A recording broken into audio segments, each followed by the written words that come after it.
പുനലൂർ നിയോജക മണ്ഡലത്തിലെ UDF സ്ഥാനാർത്ഥി നൗഷാദ് യൂനുസ് കുഞ്ഞാണ് ഇപ്പോൾ നമ്മൾ ഉൾപ്പെടുന്നത്. പുനലൂർ നിയോജക മണ്ഡലം ഏറെ വിവാദങ്ങൾക്ക് ഇട നൽകിയിരുന്നു അടുത്തിടെയായി. അതിനുശേഷം സ്ഥാനാർത്ഥി പ്രഖ്യാപനം ഉണ്ടാകുകയും മണ്ഡലത്തിൽ നൗഷാദ് യൂനുസ് കുഞ്ഞ് പുനലൂർ നിയോജക മണ്ഡലത്തിൽ ഒരു പുതുമുഖമല്ല. കാരണം 10 വർഷം മുമ്പ് നൗഷാദ് യൂനുസ് കുഞ്ഞിൻ്റെ പിതാവായിരുന്നു ഈ മണ്ഡലത്തിലെ സ്ഥാനാർത്ഥി. അന്ന് ഇലക്ഷൻ നടപടികൾക്ക് ചുക്കാൻ പിടിച്ചത് നൗഷാദ് യൂനുസ് കുഞ്ഞാണ്. ആ ഒരു അനുഭവ സമ്പത്ത് കൂടി ഉൾക്കൊണ്ടുകൊണ്ടാണ് ഈ തിരഞ്ഞെടുപ്പിനെ അഭിമുഖീകരിക്കാൻ എത്തുന്നത്. നമുക്കൊന്ന് കാര്യങ്ങൾ ചോദിച്ചറിയാം. എങ്ങനെയുണ്ട് ഒരു ആദ്യ 1-2 റൗണ്ട് മണ്ഡലങ്ങൾ പര്യടനം പൂർത്തിയാക്കിയപ്പോഴുള്ള പൊതുജന അഭിപ്രായങ്ങൾ? വളരെ പോസിറ്റീവായിട്ടുള്ള അഭിപ്രായമാണ് UDF അനുകൂലമായി ഉണ്ടാകുന്നത്. കേരളത്തിൽ മൊത്തത്തിൽ നമ്മൾ നോക്കിക്കഴിഞ്ഞാൽ ഇതിനൊരു UDF അനുകൂല തരംഗമുണ്ട്. ഒരു ഭരണ വിരുദ്ധ വികാരം എല്ലായിടവും നല്ല രീതിയിൽ പടർന്നു കൊണ്ടിരിക്കുന്ന ഒരു സാഹചര്യത്തിൽ പുനലൂരിലും അതേ ഒരവസ്ഥയുണ്ട്. പിന്നീട് 10-30 വർഷക്കാലമായിട്ട് ഇടതുപക്ഷം കൈകാര്യം ചെയ്യുകയും മന്ത്രി ഉണ്ടാവുകയും ഒക്കെ ചെയ്തിട്ടും പുരോഗമനപരമായ ഒരു കാര്യവും ചെയ്യാൻ അവർക്ക് സാധിച്ചിട്ടില്ല എന്നുള്ളത് പൊതുജനങ്ങൾക്ക് വളരെ അമർഷമുള്ളൊരു കാര്യം. അപ്പോൾ UDF ഒരു അവസരം കൊടുക്കണമെന്ന് അവർ തീരുമാനിച്ചിരിക്കുന്നതായിട്ടാണ് പൊതുവെ. തീർച്ചയായും അവരുടെ പ്രതീക്ഷയ്ക്കപ്പുറം ഞങ്ങൾ ഈ മണ്ഡലം നല്ല രീതിയിൽ ഉയർത്തിക്കൊണ്ടുവരും. ഒരുപാട് പുത്തൻ ആശയങ്ങൾ കൊണ്ട് നടപ്പാക്കാനുള്ളൊരു സാഹചര്യം കിട്ടുകയാണെങ്കിൽ തീർച്ചയായും നമ്മുടെ സ്കൂളുകളായാലും മെഡിക്കൽ കേന്ദ്രങ്ങളായാലും റോഡുകളായാലും അതുപോലെ തന്നെ നമ്മളിപ്പോൾ അറിയാം പുനലൂരിൽ ഇക്കരയിൽ നിന്ന് അക്കരെ പോകുമ്പോൾ ആകെ ഒരു പാലമാണ് ഉള്ളത്. വർഷങ്ങളായിട്ട് പുതിയ പാലം പണിയുമെന്ന് പറയുന്നു. ഈ അടുത്ത സമയത്ത് ഏതോ കല്ലിട്ടെന്ന് പറയുന്നു. അത് ഇത്രയും കാലം ചെയ്യാതിരുന്നിട്ട് ഇപ്പോൾ പെട്ടെന്നൊരു ബൈപ്പാസിൻ്റെ ഒരു കല്ലിടുക എന്ന് പറയുന്നത് അതൊക്കെ ഒരു പ്രഹസനമാണെന്ന് ജനങ്ങൾക്ക് എല്ലാവർക്കും. പുതിയ തലമുറയെ പറ്റിക്കാനൊന്നും പറ്റുന്നില്ല. സോഷ്യൽ മീഡിയ ആയാലും മറ്റെല്ലാ വാർത്തകളും അവർ അന്നന്ന് കണ്ടുകൊണ്ടിരിക്കുന്നത്. അപ്പോൾ അതുകൊണ്ട് അങ്ങനെ ഗിമിക്സ് ഒന്നും കാണിച്ച് രക്ഷപ്പെടാൻ പറ്റത്തില്ല. തീർച്ചയായും ഞങ്ങൾ UDF അധികാരത്തിൽ വരികയാണെങ്കിൽ വളരെ നല്ലൊരു മുന്നേറ്റം ഈ പുനലൂർ മണ്ഡലത്തിൽ ഉണ്ടാക്കിയെടുക്കും. ഞങ്ങൾ ഇറങ്ങുമ്പോൾ കിട്ടുന്ന ഫീഡ്ബാക്ക് അത്രമാത്രം പോസിറ്റീവാണ്. നിലവിൽ ഈ മണ്ഡലത്തിൽ നിരവധി വികസന പ്രവർത്തനങ്ങൾ ഇനിയും ഉണ്ടാകാൻ ഉണ്ട്, വിജയിക്കാനുണ്ട്, നടപ്പിലെത്താനുണ്ട് എന്നുള്ളൊരു സൂചന പൊതുവെ UDFൻ്റെ സ്ഥാനാർത്ഥികളും UDFൻ്റെ ഘടകവും ഒക്കെ ഉന്നയിക്കുന്നുണ്ട്. നമുക്ക് അത്തരത്തിൽ എടുത്തു പറയേണ്ടതായ അടിയന്തരമായിട്ട് നമുക്ക് വികസന പ്രവർത്തനങ്ങൾ നടത്തേണ്ടതായ എന്തെങ്കിലും ഒരു കാഴ്ചപ്പാട് നമുക്ക് ഉണ്ടാവുമല്ലോ. അങ്ങനെ എന്താണ് നമ്മുടെ മനസ്സിൽപ്പെട്ടത്? നമ്മുടെ ഹോസ്പിറ്റൽ കേന്ദ്രീകരിച്ച് നമ്മളിപ്പോൾ താലൂക്ക് ഹോസ്പിറ്റലൊക്കെ അതൊന്ന് അപ്ഗ്രേഡ് ചെയ്തെടുത്താൽ ആ റെഫറൻസ് ഇപ്പോൾ തൽക്കാലം ഇപ്പോൾ അവിടെ ഒരു റെഫറൽ കേന്ദ്രമായി മാത്രമാണ് പ്രവർത്തിച്ചുകൊണ്ടിരിക്കുന്നത്. നമുക്കറിയാം. അതൊക്കെ മാറ്റി അവിടെ ഒന്ന് അപ്ഗ്രേഡ് ചെയ്തൊരു ജില്ലാ ആശുപത്രി സംവിധാനത്തിലാക്കി കഴിഞ്ഞാൽ ഇവിടുത്തെ ഈ മലയോര പ്രദേശങ്ങളിലുള്ള അവിടുത്തെ ആൾക്കാർക്ക് ഒരുപാട് ബുദ്ധിമുട്ടി തിരുവനന്തപുരം വരെ അല്ലെങ്കിൽ കൊല്ലം വരെ പോകേണ്ടി വരുന്നില്ല. അതാണ് അടിസ്ഥാനമായ കാര്യം. ഇപ്പോൾ കുടിവെള്ള സംവിധാനം പുനലൂരിൽ ഏറ്റവും ചൂട് കൂടിയ സ്ഥലമാണല്ലോ കേരളത്തിൽ. ഇപ്പോൾ കുടിവെള്ളത്തിന് ഒരുപാട് പ്രശ്നങ്ങളുണ്ട്. നമുക്ക് മലയോരങ്ങളിലും മറ്റ് കല്ലട ഇറിഗേഷൻ അങ്ങനെ ഒരുപാട് വെള്ളത്തിൻ്റെ പദ്ധതികളുണ്ട്. അപ്പോൾ അതെങ്ങനെ ഫലപ്രദമായി നമുക്ക് ഇവിടെ എത്തിക്കാൻ പറ്റും എന്നുള്ളതാണ് മറ്റൊരു പോയിന്റ്. അതന്നെ നമ്മൾ ജപ്പാൻ കുടിവെള്ള പദ്ധതിയിൽ നിന്ന് പുനലൂരിന് വെള്ളം എടുക്കുന്നെങ്കിലും പുനലൂർ നഗരസഭയ്ക്ക് വെള്ളമില്ലാത്ത ഒരു സ്ഥിതിയൊക്കെ അതൊക്കെ ചർച്ചാ വിഷയമാകുമോ? വളരെ വളരെ വളരെ സജീവമായിട്ടുള്ള ചർച്ചാ വിഷയമാണ്. നമ്മുടെ വെള്ളം വേറെ കൊടുത്തിട്ട് നമുക്ക് കുടിക്കാതെ കിട്ടാത്തൊരവസ്ഥ വരുന്നത് അത് ശരിയല്ല. പിന്നെ വേറൊരു പ്രധാനപ്പെട്ട ഈ വിദ്യാഭ്യാസ മേഖല ഞാൻ പറഞ്ഞല്ലോ, കുറച്ചുകൂടെ ഗവൺമെന്റിന്റെ പ്രോജക്റ്റിൽ വലിയ കോളേജുകളും അല്ലെങ്കിൽ വലിയ വലിയ സ്കൂളുകളും ഇവിടെ ഉണ്ടാവണം. പുനലൂരിൽ അത്രമാത്രം വളരെ ശാന്തമായ ഒരു പ്രദേശമാണ്.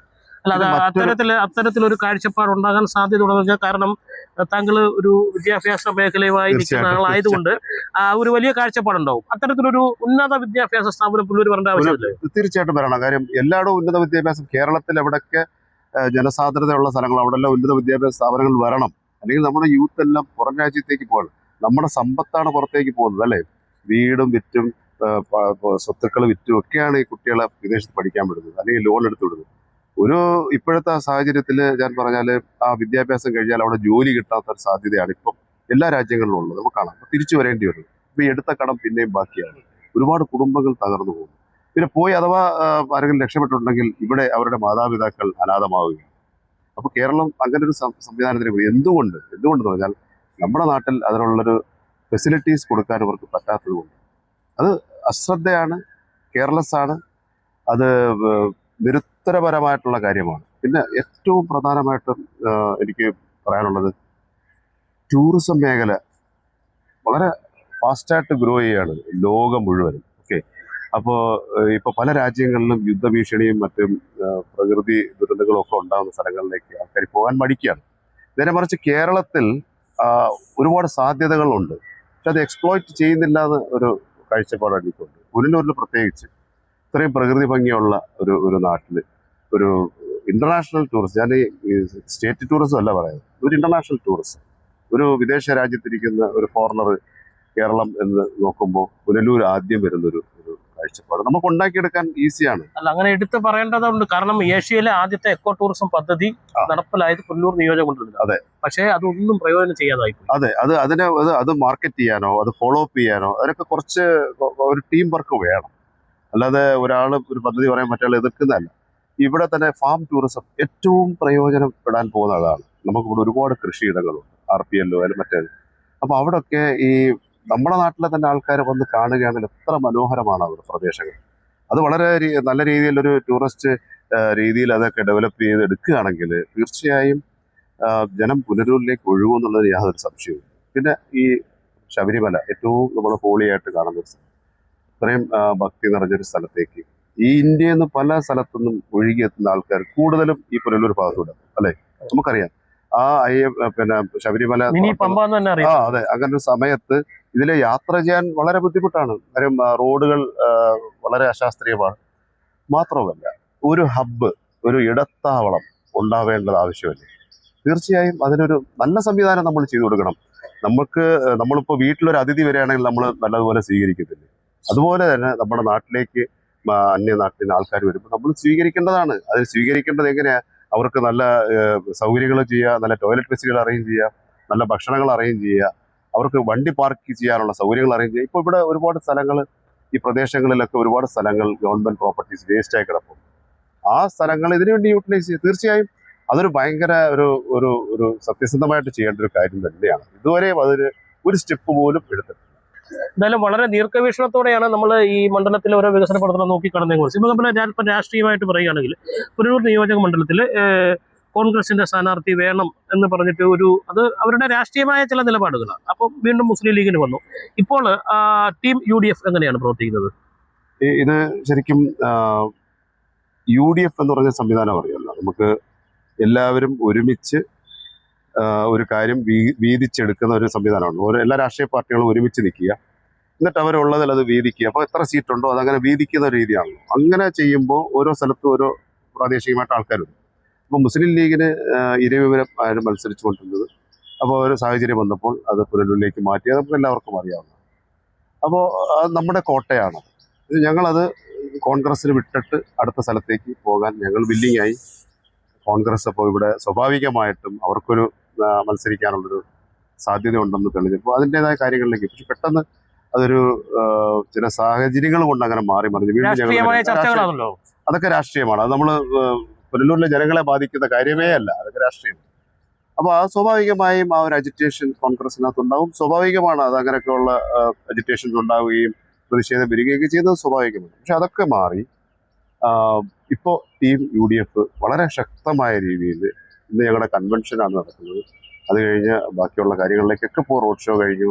ബാക്കി എല്ലാ പരിപാടികളും അതിൻ്റെ കൃത്യമായ രീതിയിൽ തന്നെ, സമയം ചുരുക്കമാണെന്ന് നല്ലതുപോലെ ബോധ്യമുള്ള ആളാണ്. അതുകൊണ്ട് തന്നെ ഞാൻ എൻ്റെ വോട്ടർമാരോട് പറയാണ്, നേരിട്ട് വന്ന് കാണുന്നതിന് കണ്ടില്ല എന്നുള്ളൊരു പരാതി ഇപ്രാവശ്യത്തെ ഇതിന് വളരെ നമ്മുടെ സമയപരിധി. അത് മാത്രമല്ല, നമ്മുടെ ലക്ഷ്യം എന്താണ്, നമുക്ക് എന്താണ് അച്ചീവ് ചെയ്യേണ്ടത്, UDF വന്നാൽ എന്താണ്, LDF ഭരിച്ചിട്ട് ഈ 30 കൊല്ലം എന്ത് നേടി, ഇതൊക്കെ നിങ്ങൾ വിലയിരുത്തി കഴിഞ്ഞാൽ തീർച്ചയായും സമയം ഒരു വിഷയമല്ല.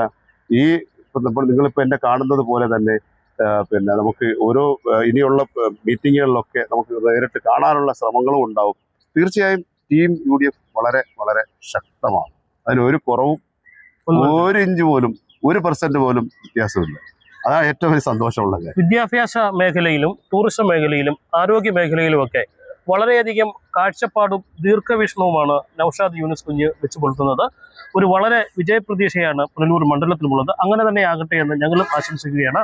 മനോജ് അപ്പുക്കുട്ടൻ, ന്യൂസ് 18 പുനലൂർ. കൂടുതൽ വാർത്തകൾക്ക് news 18 Keralam YouTube channel subscribe ചെയ്യുക.